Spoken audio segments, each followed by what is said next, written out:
Have a nice day with you all, Jimmy, as always. And today we have another day of stories. Do not forget to like and subscribe to the channel. I am very grateful for your support. Well, we are starting.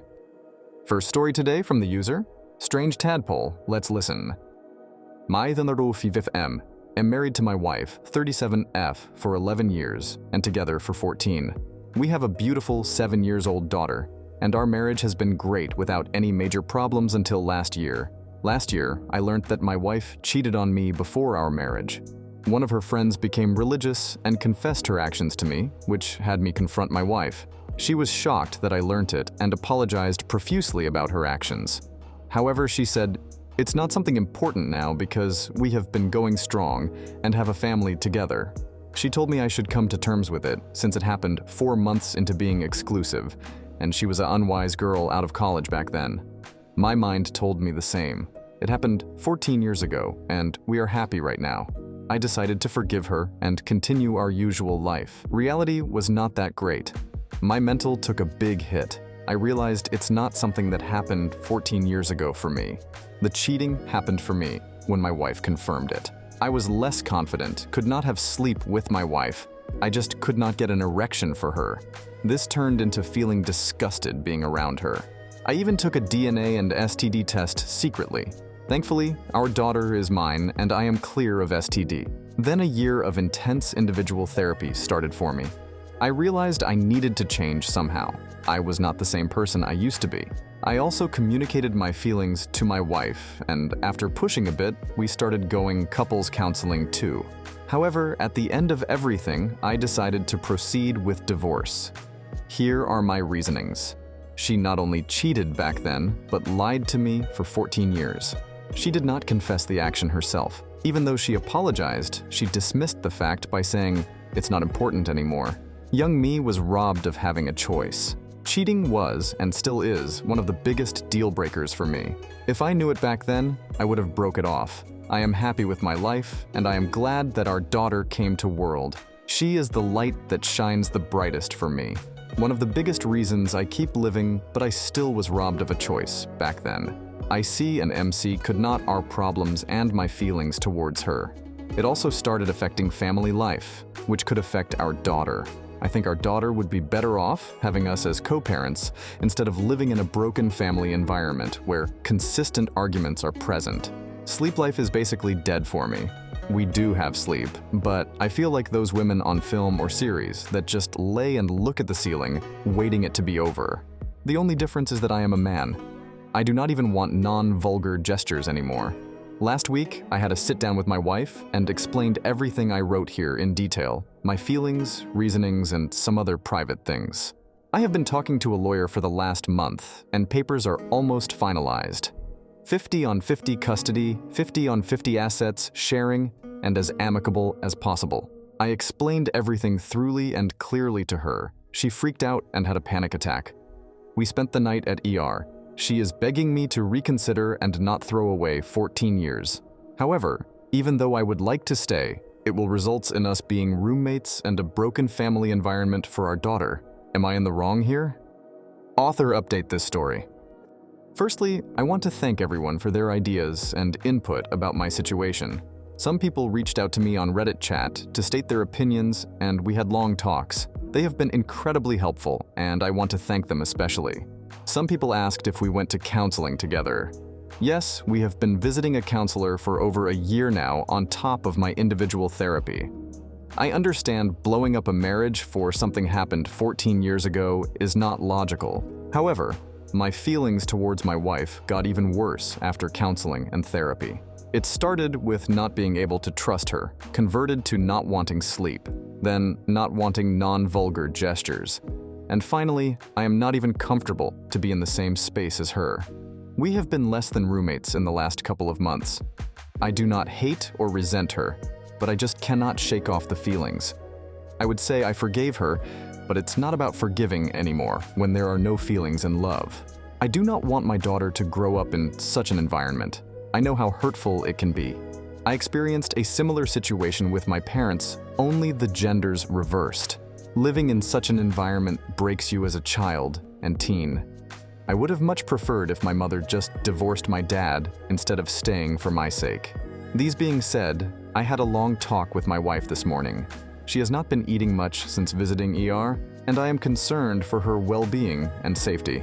Some Redditors who reached out suggested considering separation before proceeding with the divorce and see if my feelings would change. That is very logical, actually. I proposed this idea to my wife, and she was happy to hear it.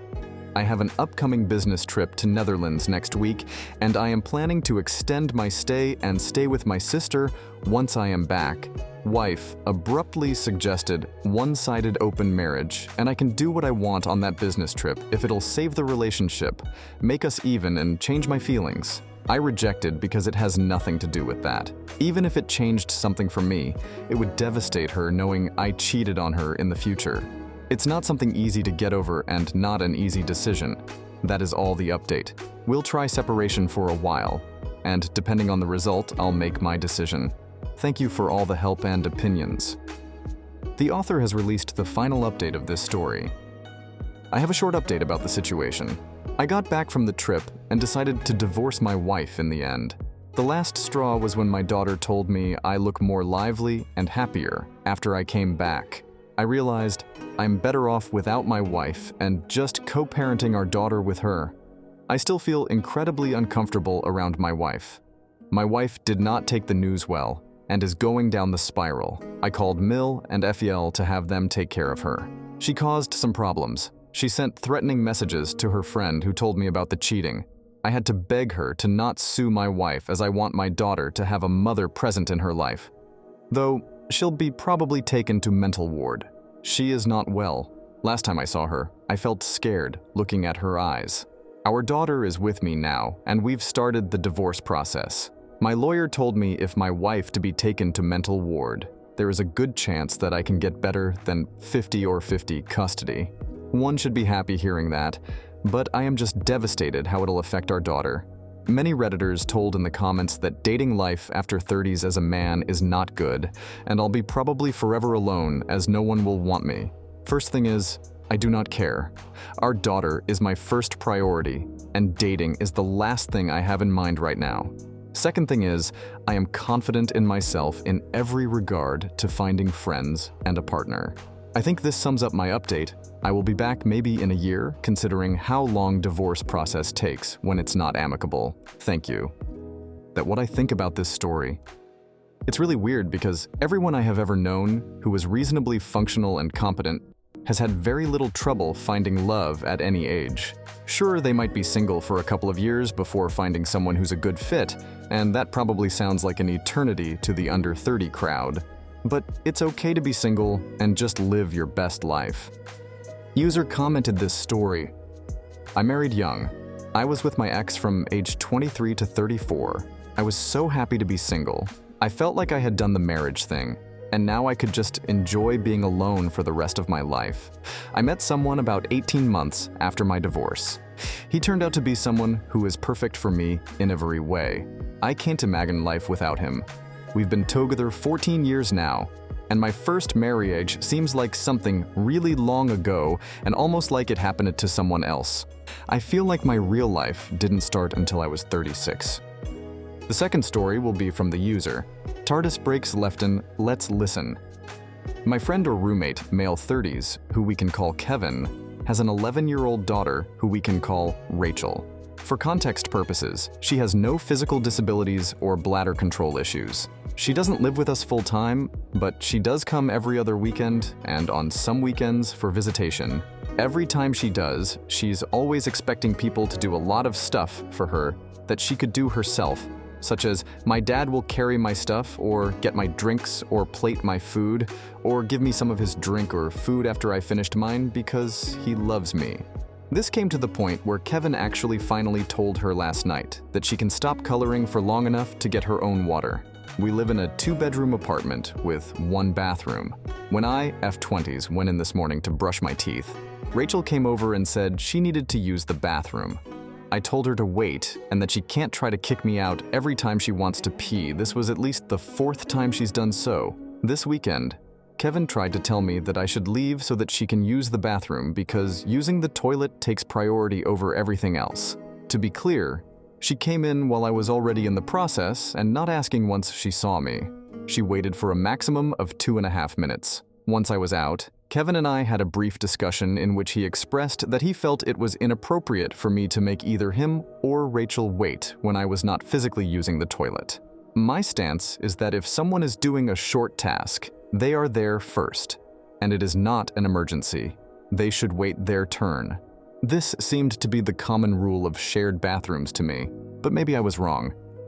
Author added additional information that a friend of mine thought that it was important to mention. I was already in the process of brushing my teeth when she came over and asked me to leave. She said that she didn't have to go badly, but she did notice that she had to go when she heard me going in. Author update this story. Hi everyone. I want to thank the people that responded to my post. Some of you were greatly concerned about the situation that I was living in and mentioned that my roommate was taking advantage of me. You were right. He was told, in no uncertain terms, that he was to leave within 30 days after he had not paid rent yet again. We tried conversations, but they all turned back on how after months of not stepping up to the plate of shared responsibilities, it was my fault somehow. He claimed that it was because he spent too much money feeding himself, myself, and Rachel that he could not pay rent. But I feed myself on about $50 a week with a fairly healthy diet. He claimed that he could not help clean much because he was too exhausted from his job. But I used to do something similar, and I cleaned after myself, and my mum she was sick and could not do much. He claimed that everything was my way or the highway, and that I never listened to him. Right after admitting that I was always supportive, encouraging, and ready to listen. He claimed that I was making his life difficult. When he was told to leave, he behaved as though he was an angry teenager being grounded. He tried to say that he was going to get lawyers involved. Although by law where I am, I only had to give him 2 weeks since he had procrastinated for so long on signing the lease that he was only able to sign as a co-signer and not a tenant. The extra 2 weeks he received were not required. He said I've made his life awful ever since his daughter was diagnosed with diabetes. And for context, I had to do most of the parent-type conversations on following house rules because he was too overwhelmed. If I did not want to be tripping over her things, stepping on her toys, picking up her food garbage, and more, then I had to ask. Otherwise, he would just ask her to do it, then sit idly by as nothing changed an hour later. That was just me trying to survive the times she was there. He said that I was heartless and cruel for making him homeless and on the holidays. I ruined his life. Even though he cared about me, I clearly did not care about him and that I was just like everyone else. He hoped I was happy. He was glad I was alone and told me, good luck paying rent now. The point is, you were right. You were so right. And your encouragements to do better for myself than being in this situation were a massive help in making him leave. I had a severe medical emergency recently, and when I came home alone, I was reminded of how much happier I will always be without all of that going on in my life.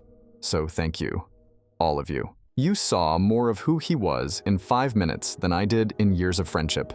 With your kindness and the support of a friend of mine who stayed on the phone with me during his tantrum to help me stay strong, I am finally a free, happy young woman, ready to resume my adventures in this world. That what I think about this story. No rule. It's first come of first serve. If both get there at the same time, it is by urgency and courtesy. If you can hold it, then let the other person go. If you are in and someone else needs it, don't linger. If it is full, you can knock and request they hurry, please. If it is urgent for them and you can step out in between switching tasks, then do so. Switching tasks is like brushing teeth, then styling your hair. Emergencies happen rarely, but unless she is about to soil herself, she can wait a short time. If she needs unfettered access to a bathroom, he should take her to the doctor or find another living situation where she has that. You pay rent, you get to use the bathroom like a reasonable person. Let's look at what the users wrote in the comments and what the author replied to them. Read that as he needs a mouthful of violinist and was very confused. This made me laugh so hard that it scared my cat. So here we come, to the end of the first part of the stories. Thanks to everyone who watched to the end. I love you all. Also, do not forget to write comments under this video. I will definitely read them. Thanks to everyone who watched the first part. See you in the second. Bye.